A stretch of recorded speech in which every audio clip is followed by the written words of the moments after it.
23rd of 2011. On May the 23rd of 2011, my 911 call for help caused my daughter's death. My name is Sandy Burresse, and her name was Stacy. Now I am expected to go on living with the consequences of that failed decision, keep quiet, and go on as nothing had ever happened.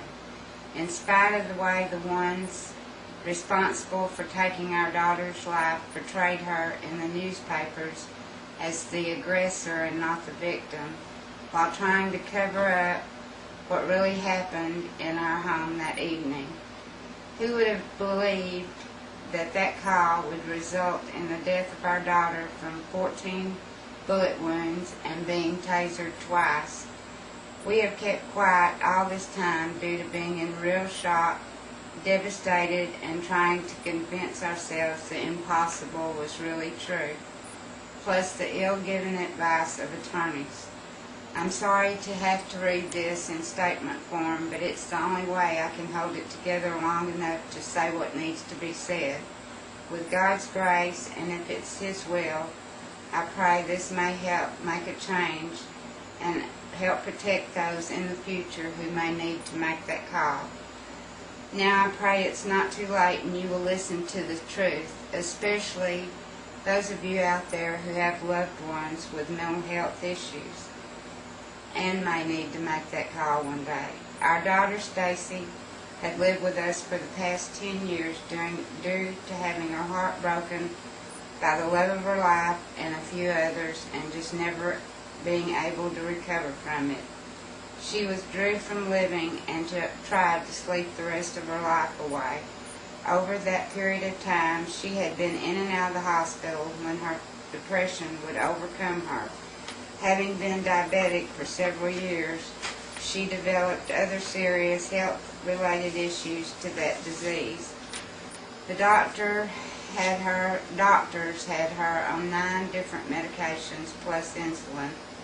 At the time she was killed, she had been very upset over the newly prescribed insulin not working, and 2 days before getting the report back that she had another ruptured disc in her back.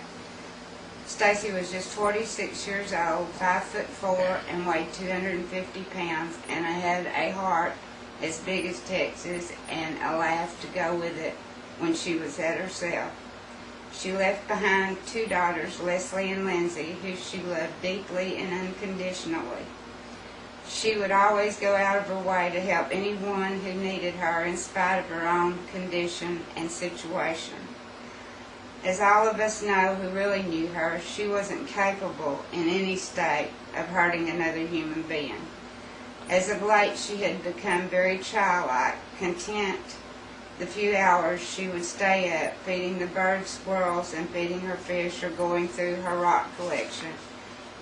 On that evening, when her youngest daughter told me she had added a large amount of alcohol on top of all her meds, plus her insulin shot to try to ease her mental and physical pain once again, I knew she could be in danger of a diabetic coma. When I got to her bedroom, I saw the effects had already started, and she was stumbling and talking incoherently. I told her at that point we would have to go to the hospital, which she replied, "No way." After trying to reason with her for a few minutes, I became ill and had to leave it to her dad, daughter, and best friend who had arrived to try to help. Shortly after, when I realized they were getting nowhere, I saw her color begin to change, and I made the worst decision of my life. How could I, in my worst nightmare, ever conceive that they would send a young rookie officer just back from the battlefields of the Middle East to assist?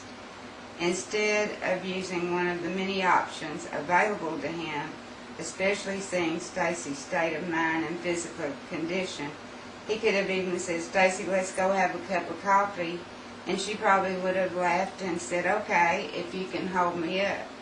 She had been lonely for so long. But instead, when she stumbled up from her bed with a pair of scissors to her throat, he chose to put 14 bullet wounds in our daughter. after which he told the second officer, who arrived at the critical moment and yelled, "Taser, taser," and did so twice. He banged his gun down on our bathroom vanity and said, "Oh man, I effed up. Be sure and say we fired at the same time."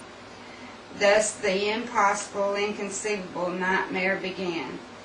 Ever since, we waited to wake up because this couldn't really happen. After holding on to hope that the second officer would tell the grand jury what really happened and the overwhelming evidence they were supposed to have, and all our testimony, including the eyewitness who saw and heard every second, and me pleading, "Please don't let this happen to anyone else," they didn't indict on any charge. Even though we were warned by several people how the outcome would be, we were all devastated again. That was as unbelievable to all of us as what had already happened. The finding of the grand jury was clearly as much of an injustice as the death of our daughter. After the education due to this year, I believe with all my heart now, silence has allowed these kind of atrocities to continue every day.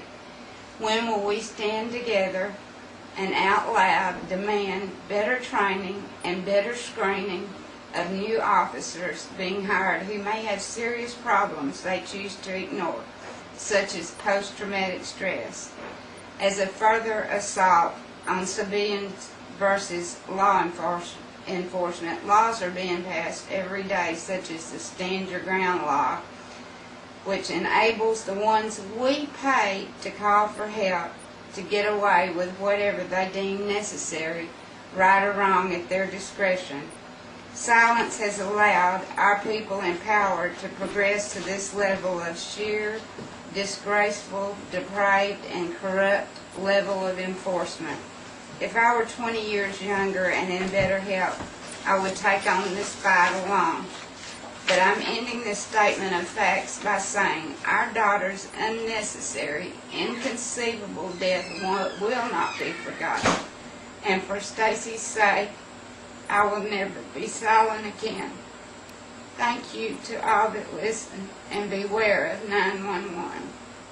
And to the officers involved, I have to add, I pray each time you look in the mirror, you see our daughter's face and hear her say, "I really didn't want to die. I was just crying out for help one more time." Thank you.